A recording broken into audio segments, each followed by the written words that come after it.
Hello student, आज का जो टॉपिक है वो टॉपिक देख सकते हो, इलेक्ट्रोमैग्नेटिक थ्योरी ऑफ रेडिएशन।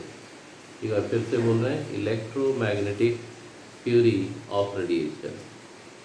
कई प्रकार के रेडिएशन होते हैं। इलेक्ट्रोमैग्नेटिक रेडिएशन उस प्रकार के रेडिएशन को कहते हैं या उस प्रकार के वेव को कहते हैं जिसमें इलेक्ट्रिक और मैग्नेटिक दोनों फील्ड प्रेजेंट रहता है, एक दूसरे का परपेंडिकुलर होता है और ऑसिलेट करता है। तो इसमें इलेक्ट्रोमैग्नेटिक रेडिएशन आर दो type of wave which consist both electric and magnetic field and oscillating perpendicular to each other. ये पहला पॉइंट है। दूसरा पॉइंट है, electromagnetic radiation does not require any medium for its propagation। यानी electromagnetic radiation को एक one place to another place move करने के लिए किसी भी मीडियम का रिक्वायरमेंट नहीं होता है। तीसरा सबसे इम्पॉर्टेंट पॉइंट है, the speed of electromagnetic radiation is almost equal to that of speed of light. And what is the speed of light? That is 3 into 10 to the power 8 meter per second। तो क्या क्या main points हो गए? Electromagnetic waves और electromagnetic radiation are those type of waves which consist both electric and magnetic field which are oscillating perpendicular to each other। According to electromagnetic theory of radiation, energy emitted from any source of radiation it takes place in continuous form। यानी energy किसी भी source of radiation से अगर emit कर रहा है तो लगातार क्या होता है, इमिट करते रहता है। थर्ड पॉइंट क्या है, electromagnetic radiation does not require any medium for its propagation. एक प्लेस से दूसरे प्लेस तक जाने के लिए इलेक्ट्रोमैग्नेटिक रेडिएशन को कोई मीडियम का रिक्वायरमेंट नहीं होता है। And the speed of electromagnetic radiation is equal to the speed of light and that is 3 into 10 to the power 8 metre per second. ये चार point electromagnetic theory of radiation के बहुत अच्छे से याद रखना है। अब इलेक्ट्रोमैग्नेटिक रेडिएशन के एग्जाम्पल्स क्या क्या हैं? Radio wave, microwave, X ray, gamma ray, ultraviolet radiation, all these are the examples of electromagnetic radiation और electromagnetic wave। इसके बाद अब हम लोग डिस्कस करेंगे वेव प्रॉपर्टीज के बारे में। वेव प्रॉपर्टीज में क्या क्या आएगा? सबसे पहले हम लोग बात करते हैं वेवलेंथ के बारे में। क्या होता है वेवलेंथ? किसी भी तरह का वेव अगर है तो उसमें क्रेस्ट, दो रेगुलर क्रेस्ट और दो रेगुलर ट्रफ के बीच का डिस्टेंस को हम लोग वेवलेंथ कहते हैं। अगर इस तरीके से ये कोई वेव मूव कर रहा है तो ये जो पीक है ये क्रेस्ट सी से डिनोट कर रहा है और जो डेप्थ है ये है ट्रफ। तो बहुत सारे क्रेस्ट और बहुत सारे ट्रफ्स दिखा सकते हो, लेकिन इस तरीके से जितना छोटा कर सके, दो रेगुलर क्रेस्ट के बीच का डिस्टेंस या दो रेगुलर ट्रफ के बीच का डिस्टेंस को हम लोग वेवलेंथ कहते हैं। और वेवलेंथ को डिनोट करते हैं किससे? लैम्डा से। तो लैम्डा इज द वेवलेंथ। तो डेफिनेशन एक बार फिर से इसको समझ सकते हो कि किसी भी वेव में दो कंसेक्यूटिव क्रेस्ट या दो कंसेक्यूटिव ट्रफ के बीच का डिस्टेंस को हम लोग क्या बोलते हैं? वेवलेंथ। और डिनोट करते हैं किससे? ये सिंबल को हम लोग कहते हैं लैम्डा। तो lambda is the representation symbol of particular type of wave and it's wavelength. तो वेवलेंथ पहला पॉइंट क्लियर हो गया। इसके बाद इसका जो ऐसा यूनिट होता है, ऐसा यूनिट होता है एंगस्ट्रम। डिनोट करते हैं ए नॉट से।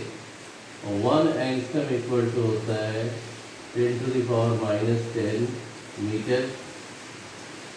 और इसको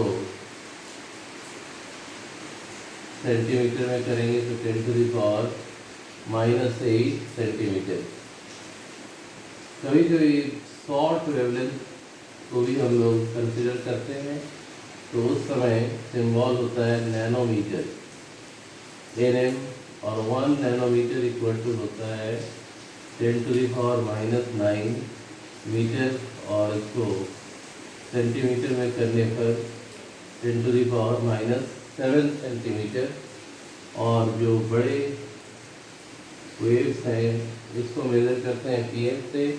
1 picometre equal to 10⁻⁻12 metre, means 10⁻⁻10 centimetre. तो ये इसका ऐसा यूनिट हो गया किसका, वेवलेंथ का। तो पहला पॉइंट अच्छे से क्लियर हो गया, जिसमें हम लोग बात की किसके बारे में, वेवलेंथ। फर्स्ट टॉपिक जो है वो कवर हुआ, क्या है, वेवलेंथ। तो वेवलेंथ के बाद अब नेक्स्ट टॉपिक इसमें हम लोग डिस्कस करेंगे फ्रीक्वेंसी। और फ्रीक्वेंसी को न्यू से डिनोट किया जाता है। इस तरह का छोटा सा भी लिखे साइड में खींच देना है, this is what frequency with its symbol. Frequency क्या है, इसका definition, the number of waves passing through a point in 1 second is said to be as frequency. मान लेते हैं कि यहाँ पर एक कोई पर्टिकुलर पॉइंट है, और इस पर्टिकुलर पॉइंट से, या यहाँ देख सकते हो, ये मान लेते हैं ये एक पर्टिकुलर पॉइंट है, तो इस पॉइंट से 1 सेकेंड में कितना वेव क्रॉस करता है, दैट इज कॉल्ड फ्रीक्वेंसी। और फ्रीक्वेंसी का फॉर्मूला होता है c/λ, जहाँ c क्या है, वेलोसिटी ऑफ लाइट, हम लोग जानते हैं 3 × 10⁸ मीटर पर सेकेंड, और लैम्डा क्या है, वेवलेंथ। तो इसका ऐसा यूनिट अगर हम निकालेंगे, ऐसा यूनिट, तो ये आ जाता है सेकेंड इनवर्स। ऐसा यूनिट क्या होगा इसका, फ्रीक्वेंसी का सेकेंड इनवर्स। और लिख सकते हैं cycle per second.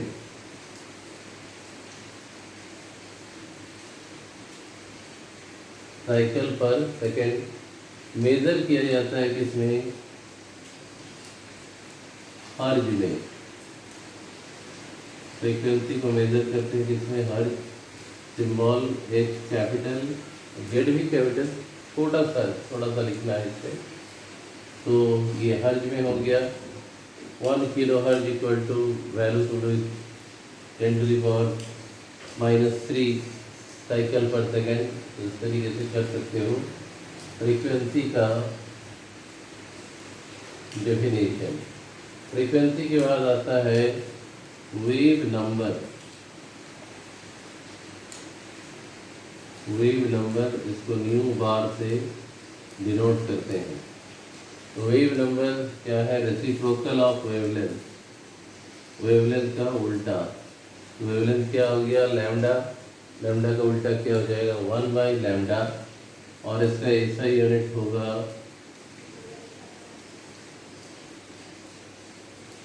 Metre inverse. यहाँ पर लैम्डा को हम लोग मीटर में या सेंटीमीटर में, जैसे भी करो, मीटर में अगर करेंगे तो ऐसा यूनिट आएगा मीटर इनवर्स। तो ये वेव नंबर हो गया, पहला वेवलेंथ हो गया, दूसरा फ्रीक्वेंसी हो गया, तीसरा हो गया वेव नंबर। इसके बाद नेक्स्ट टॉपिक है एम्पलीट्यूड। एम्पलीट्यूड क्या होता है कि अगर कोई वेव्स फॉर्म हो रहा है तो उसका मैक्सिमम हाइट कितना है या मैक्सिमम डेप्थ कितना है ट्रफ का, दैट इज कॉल्ड एम्पलीट्यूड। तो यहीं पर हम इसको दिखा सकते हैं कि ये जो पिक है, ये जितना ऊंचा होगा या जितना भी होगा, ये पिक या ये ट्रफ का depth, this is called amplitude. और एम्पलीट्यूड को रिप्रेजेंट करते हैं ए से। तो आई थिंक एम्पलीट्यूड अच्छे से समझ में आ गया है। इसके बाद आता है वेलोसिटी। वेलोसिटी क्या होता है, maximum distance travelled by an wave with a given period of time, that is called velocity. तो लाइट वेव का वेलोसिटी, अलग अलग वेव्स का वेलोसिटी क्या होता है, अलग अलग होता है। यूनिट टाइम में कितना डिस्टेंस ट्रेवल कर रहा है कोई वेव, उसको हम लोग क्या बोलते हैं, वेलोसिटी। जैसे अगर हम लाइट वेव की बात करें तो it is 3 × 10⁸ metre per second, और अगर हम साउंड वेव की बात करें तो it is 330 metre per second. तो ऑब्वियसली है कि अलग अलग वेव्स का जो वेलोसिटी होता है वो क्या होता है, डिफरेंट होता है। अब यहाँ पर एक नोट यहाँ बनाएंगे,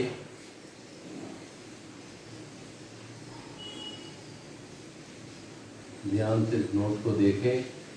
फ्रीक्वेंसी क्या है, c/λ,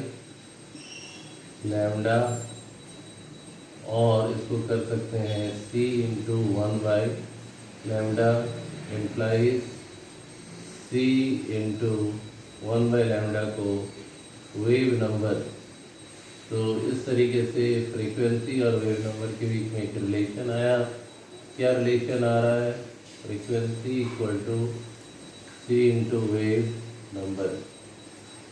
ऊपर में वेव नंबर में एक बार का साइन यूज किया जाता है। तो these are the properties of electromagnetic radiation और electromagnetic wave. I hope that यहाँ तक अच्छे से समझ में आया है। और डिफरेंट इलेक्ट्रोमैग्नेटिक रेडिएशन को जब अरेंज किया जाता है according to their wavelength in increasing form और डिक्रीजिंग फ्रीक्वेंसी के फॉर्म में, तो एक कलर बैंड तैयार होता है जिसको स्पेक्ट्रा कहते हैं। और ये स्पेक्ट्रा क्यों बना, इलेक्ट्रोमैग्नेटिक रेडिएशन को अरेंज करने के कारण, and that is why this spectrum is also known as electromagnetic spectrum. In our next class, we will discuss some more important topics from atomic structure. Till then, thank you and goodbye.